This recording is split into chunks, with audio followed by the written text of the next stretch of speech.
693. Mike Rogers, the chairman of the US House Intelligence Committee, said that Mr Snowden appears to be aligning himself with countries that are hostile to the United States.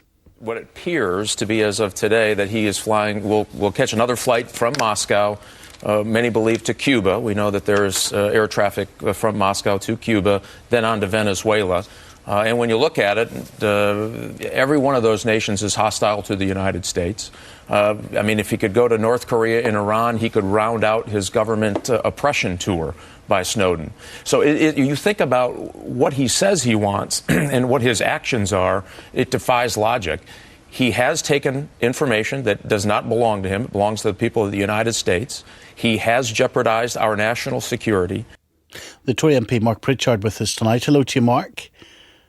Evening, Stephen. Hello there. Mark's a member of the UK Joint National Security Strategy Committee, and George Galloway, the Respect Party MP for Bradford West. Hello, George. Good evening. Traitor or hero, George? Well, I had to laugh at that last point. Orwell couldn't have made that one up, that this information doesn't belong to him, it belongs to the people of the United States. Of course, he's being persecuted for telling the people of the United States the property that the senator said was already theirs. And the fact that that property had been amassed secretly without congressional approval and in defiance of the American Constitution rather makes the point that Mr. Snowden is rather more faithful to the ideals of America and to the ideals of the American Constitution than the man who just spoke on behalf of the intelligence community there. Mark Pritchard, you've described Snowden as a traitor. Why? I think George is, as ever, is articulate, but I think he's wrong. I think Snowden is a traitor to the United States, and the United States is a very close ally, our best ally to the United Kingdom, and he has probably jeopardised UK national security interests as well. The fact is that Mr. Snowden has stolen US government property. He's then chosen to put that into the public domain, much of it secret and top secret, and as a result, I think has probably put lives at risk. Well, he hasn't put the information, the fine detail into the public domain, has he? He's put government practices into the public domain. No, exactly. And why shouldn't we know about government practices if they're right and can be defended? Why does it all need to be in secret? It's an unsafe world, and in fact, arguably, the world is becoming less safe than even in the last couple of decades. And our national security agencies in this country, the Security Service, MI5, SIS, MI6, and GCHQ, all of those people are professional, they're dedicated. All of them, by the way, have to understand the laws of the land. All those people are beyond scrutiny, are they? Well, no, they have to pass their own legal exams. They are subject to the Intelligence and Security Committee oversight in the British Parliament. I doubt you're convinced, George. No, and of course he stole the information in the way that the whistleblower stole the information about MPs' expenses and blew it all over the public domain and changed Britain as a result. Sometimes someone has to steal information and blow the whistle about it so that we can know what's going on behind closed doors. After all, they're our doors. We pay for them. And of course, the big story here, Stephen, I don't know if there's a D notice stopping you discussing it, is not the American information, but the British information that Snowden has revealed. It turns out that our government, our state, has been acting on a level, a colossal level of illegality in hacking 3 billion telephone events per day. That's 21 billion telephone events per week. By my reckoning, that's 1 trillion a year. Yeah. Now, we have no legal authority to be doing that. The Home Secretary, Foreign Secretary cannot possibly be signing warrants for 1 trillion telephone activities per day. This is hoovering up public information on a gigantic scale. Let Mark speak to you, without George. any of us knowing it. Go on, Mark. Yeah. All I was going to say is that, yes, we've got to get the balance right between safeguarding people's privacy and national security. But the security agencies are fully aware of their responsibility in the law. As I was saying, they are subject to oversight from the Parliamentary Committee. There are other commissioners and judges that oversee most, if not all, of the work of the security service. And of course, the MI5 is subject to the Home Secretary's oversight, and GCHQ and MI6, the Foreign Secretary, and ultimately the Prime Minister. But I hope George will agree with me on this. There is a sense of what I call perverse paradox in that Mr. Snowden says he wants to stand up for liberty and stand up against oppression, and yet those statements were made in China, the People's Republic of China. It's hardly a bastion of free speech. He's now, via Moscow and Cuba, going to President Correa's Ecuador. It's the Washington Post, perhaps irony there, because I think they ran the story with The Guardian originally. It was the Washington Post that actually criticized President Correa for having locked up several journalists and clamping down on free speech and a free media. So I think it would be a lot more credible for Mr. Snowden if he'd made his statement in London or Washington. Instead, he's made his statement in the People's Republic of China, and he's now... Well, if he was in Washington, he would have been in jail by now. Exactly. First of all, he made it in Hong Kong, which has a separate legal system, as Mark knows. But secondly, most importantly, as you've just said, if he'd made it in Washington, we'd never have seen or heard from him again. And he would have disappeared. And justify well, no, he wouldn't. He would have been stopped from speaking in court, just like Vanunu was in the Israeli court. He would have had his jaws laced together so that he couldn't tell us any more top secret information. This is just nonsense. You're attacking a man for giving this information away in foreign countries when the reason he's done so is that he would be locked up for the rest of his life in solitary confinement, like Bradley Manning is facing, like Julian Assange would face if he were to fall into their hands. They've put lives at risk. Well, but the lives they've undermined our national security. It comes as no surprise. You're an intelligent man. It comes as no surprise to you, or indeed probably the majority of Stephen listeners, that our security agencies do monitor phone calls, do monitor the internet, and I'm glad they do, because they are stopping plots against... Just pause there for a second for me, because I want George Galloway to come back on your position, Mark, that lives are at risk because of this, and we'll do so after the news. 0500 is wanted by Washington on spying charges, has arrived in Moscow. He's expected to leave on another flight tomorrow. Let's speak this evening to the BBC's correspondent in Washington, Katie Watson. How has the White House reacted to today's developments, Katie? Well, the State Department has said that they have revoked his passport. That's a routine and consistent with US regulations for people who are wanted on felony arrest warrants. And that should mean that he's not allowed to proceed in any further international travel other than is necessary to return him to the United States. And the US has also, the State Department's put out another statement saying that any countries in the Western Hemisphere that Edward Snowden might travel through or take refuge in, they are advising the governments not to comply with that and allow him to proceed in any further travel. So the warnings have been sounded. How much that will actually impact the movements of Mr. Snowden is under question, because obviously the US is now trying to play catch up, really, with trying to find Mr. Snowden. I saw that the Hong Kong government said today the documents submitted by Washington did not comply fully with the legal requirements under Hong Kong law. It'd be pretty strange if the Americans messed up the paperwork. Well, that's what the Hong Kong authorities are saying, and the US no doubt will be having to look at this, because the US will be having some of the top extradition lawyers working on this case, and they'll want to get to the bottom of this. Now, this today there have been a lot of chat shows where politicians have been making their point, and a lot of fingers have been pointing at the influence of China and the involvement of China in Hong Kong having that decision and the influence there. And of course, there have been politicians who've also been pointing the finger at Russia, saying that the authorities would be compliant in allowing him to move to Moscow and then onwards, because now his passport's been revoked. There has to be some acquiescence with higher authorities here. Kitty, thank you. The Tory MP Mark Pritchard still with us. Mark's a member of the UK Joint National Security Strategy Committee. George Galloway, the Respect Party MP for Bradford West. We were just before the news, Mark. You were starting to tell us why you feel lives have been put at risk here. How? There's no names. There's no specific detail. All we know is how the government is monitoring us. How on earth does that put lives at risk? I mean, a process. If you're giving details of process, you're giving details of targets, you're giving details of countries that information may have been acquired from, or countries that are being listened to.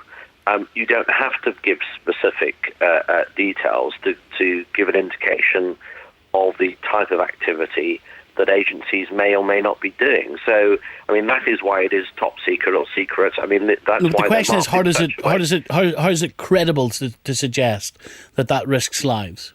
Well, because our intelligence agencies are saving lives all of the time. There have been many failed plots in this country that would have gone ahead, which would have killed innocent civilians, men, women, and children in perhaps shopping malls or in high streets, and they've been interdicted and they've been stopped by the dedicated and professional agencies that we have. But you're seriously suggesting that some of these organisations which are able to get arms, that are able to get explosive devices, that are able to train people, recruit them and activate them, you're seriously suggesting that it might not be in the back of their head that they might be being monitored, and the knowledge that they're being monitored means that lives are at risk? You're seriously suggesting that? Well, put it like this. If this information might now make somebody who's out there on the internet plotting something against this country,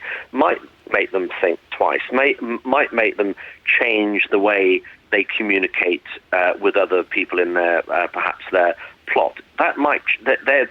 Some people's behaviour might change as a result of what's been disclosed this week, which means it may be harder for our intelligence agencies to track what they're doing. Well, I'm afraid those three answers that Mark just gave were not up to his usual standard. It is patently absurd, as the note of querulousness in your voice, Stephen, made clear. It's just not credible, so I'm not going to spend any time particularly on that point. It's absurd, frankly, to suggest that by someone telling us that the government is illegally hoovering up billions of telephone events per day, that's somehow going to cost lives. What is much more important is that which was enshrined in the US constitutional thinking itself by Benjamin Franklin, when he said that those who will sacrifice liberty for security will in the end enjoy neither liberty nor security. If we're a free country, defending ourselves from terrorism, and I acknowledge that we are, we have to take countermeasures. We have to be smart, have good intelligence. But if we turn the entire country into 65 million suspected terrorists, then we have sacrificed that which we are defending. Come on, though, George. In the first place. You know, even if that information, if it is being hoovered up, you know it's not being looked at because it's impossible to do so. Well, no, but it's stored forever and can be. It's the equivalent, Stephen, before the internet, of every letter anyone ever wrote in the country being opened by the state, copied and kept for another day when it might be looked at, when it might be useful. We wouldn't have tolerated it then. In fact, no one could seriously have suggested doing it then. But now that it is actually happening, as Snowden has told us, if we don't wake up to that shredding of vital liberty, we won't deserve to be the free country that we're supposed to be defending. Can I, Stephen, if I may, something else I wanted to say as well is that, I mean, this is a real missed opportunity for the People's Republic of China. They could have given up Snowden. That would have improved relations between the US and China. I think the Russian government should think very carefully whether they should allow Mr. Snowden to carry on to another country.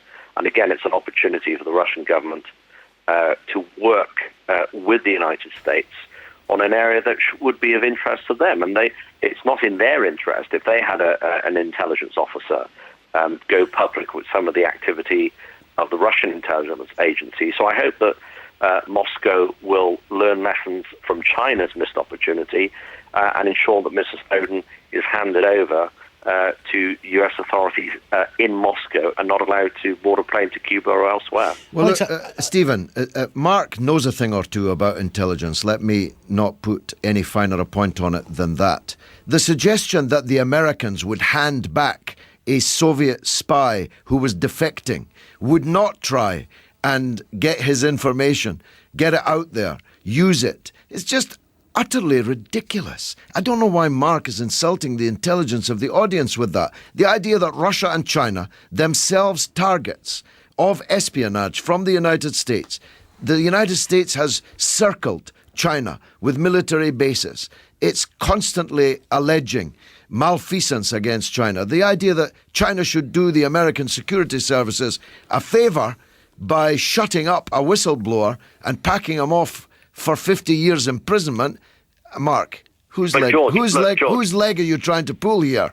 Yeah, look, George, you are, a great believer in free speech, and you enjoy free speech on this radio program right now. You enjoy, or you stand up in Parliament and you give speeches. You go to your constituency. You travel around the country. You're on the media a lot, and you say what you think. And you are free to do so as long as it's lawful. But, of course, you're mentioning China. There isn't an equivalent George Galloway in China because they wouldn't allow it. Indeed. There isn't an equivalent George Galloway in Moscow because they don't allow it. So I don't know why you defend it. I don't know why you're on the one hand defending freedom of speech, and then on the other hand you seem to be somehow indirectly defending the indefensible. I'll let you come back on that in a second, George, but Alexander Nekrasov is with us, former advisor to the Kremlin. Hello, Alexander. Hello. How much has Vladimir Putin aided and abetted Mr. Snowden's escape? Aided and abetted? Well, first of all, let me tell you this. If the Russians were really interested in Mr. Snowden, they would have debriefed him, they would have taken him away, like the Americans do with every Russian defector, and would have kept him for weeks in some hidden location and would have been interrogating him and so on. So both the Chinese and the Russians obviously see this as a farce, and this is a farce, because this Mr. Snowden, he knows nothing. And for your contributors to be amazed that the internet is used by the U.S. government for spying, excuse me, it was invented for that. It was spread across the world for that, to spy on other people. And now we are hearing everybody saying, well, how could it have happened? Well, guess what, people? This is a reality check. And secondly... Doesn't make it right, Alexander? No, it doesn't make it right. Is it right? Do you think governments expect this is just rubbish? So do you think, Alexander Nekrasov, that governments should be able to collect data on everything we do and say on the internet? Do you think that's right? Governments do that. Governments have been doing that. They may do it, but do you think it's right? No, do you think it's right? Let me finish here. This has nothing to do with terrorism. This has nothing to do with anything, because terrorists are not that stupid to share that sort of secret information and their plans on the Google or whatever, Twitter or whatever. Terrorists plot it differently. So this is just a monitoring system to try to pick up any sort of information that might be interesting to the intelligence community. Like what? Well, it can be anything. It can be scientific. It can be anything. It can be, well, it's just, it's such a wide variety here. Now, let me tell you why the secret intelligence agencies have to look for all this information and why they have to be so active. They have to be so active because politicians, governments, make stupid decisions all the time. They make mistakes like the Iraqi war, the Afghan war, and so on, Libya and so on. And the spooks are under pressure. They're under pressure. They need to try to find any sort of information that might help governments, because governments demand information. So to say now that we are all surprised and shocked that the internet is being used to spy is amazing. And let me add another thing. These network providers like Google and like Apple and so on, have been financed by the American government initially. They've been given seed capital. They've been given grants. Now, do you really expect Uncle Sam to spend millions on these companies and then demand nothing back. Well, those companies have made it very clear that they have not been complicit in any of the allegations that you're suggesting, and indeed that they require a court order before they release any information. George Galloway drew an analogy tonight, Alexander, and he said, just imagine if a government pre-internet was opening every single letter that we had ever sent to anybody in our lives and storing it, and had the right to look at it at whatever time they wanted to. We would be up in arms, but they're doing it on the internet. You're telling us they're doing it. No, they couldn't do that with the letters because it takes a hell of a lot of people. Yeah, but now they can do it with the internet. Yes. And are you comfortable with them doing it? Is it acceptable? You know, it's something we have to accept. There's nothing you can do about it. Do we, George? Not at all. This is a democracy. I'm not speaking for America or for Russia or for China. I'm speaking for Britain as an elected British politician. We didn't vote for this. Nobody in Britain knew, whatever Alexander says, that 3 billion pieces of telephone activity a day of their activity was being hoovered up by the state to look at and study and use at any time that they liked in the future. Nobody voted for that. Now, maybe they would vote for it. Maybe Mark could persuade them to vote for it. But they haven't been told. They were never told that it was happening. And Snowden has now told us. George, and it's up to us to do something about it. George, if there is a program called PRISM, let me say tonight we agree at midnight, we'll just turn it off. Do you think the UK would be a less safe place? I'm in favour. Or a safer place? I'm in favour of I'm in favour of monitoring those who should be monitored and who we suspect might become people who will commit crimes against us. And I'm in favour of the people who do it. Let me finish, Mark, let me finish.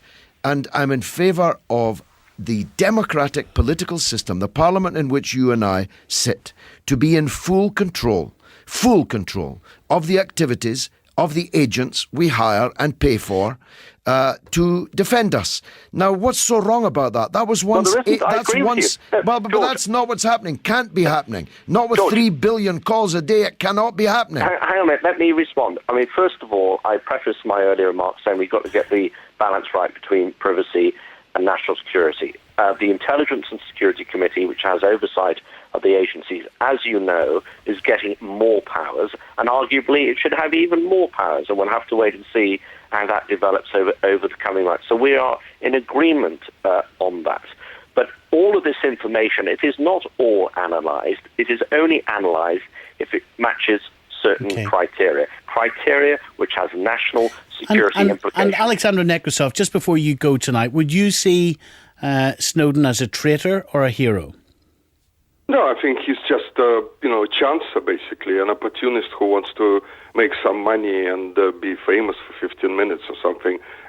I don't really see him as a serious case, and that's why I said a chancer who wants to make money. Just that How's he making money? He's on the run around nothing the world. To the Guardian. Trust me, Alexander. The Guardian doesn't pay money. Not money as you or I would understand it. So if he wanted to make money, he's chosen a very, very tricky and difficult and dangerous path to go down to make money. He was making more money working in the NSA. Okay, let's let Alexander respond. Well, to be honest with you, I think that people like that who do those things, they expect to be rewarded. I mean, Julian Assange made money out of that. I mean, and by the way, I think that the WikiLeaks and these American secret confidential diplomatic cables was a setup as well. Do you think, Alexander, he deserves prison? I think it's for the American government to decide, honestly. I'm just saying that the Chinese and the Russians. But it's a key question, isn't it? Do you think it's so bad that he deserves prison, maybe for the rest of his life? Do you think he deserves that? Yes. To be honest with you, this is for Americans to decide. I'm just telling you the idea that the Chinese and the Russians did not want to have anything to do with it because they don't see it as a serious case. By the way, just when we're talking about information and how it's held about us and against us, The Independent tomorrow are running this story. No hiding place. Snowden arrives in Moscow, and they've said they've got a red-shirted Edward Snowden on a photograph, which is showing in the front page of their picture. It has just been confirmed that actually it is the wrong man, and they've put the wrong man on the front page of the Independent tomorrow. So that's interesting in itself when we're talking about information. Alexander, thank you very much indeed. Mark, thank you. George Galloway, thank you. Nice to talk to you tonight. Ian is with us. Hello, Ian.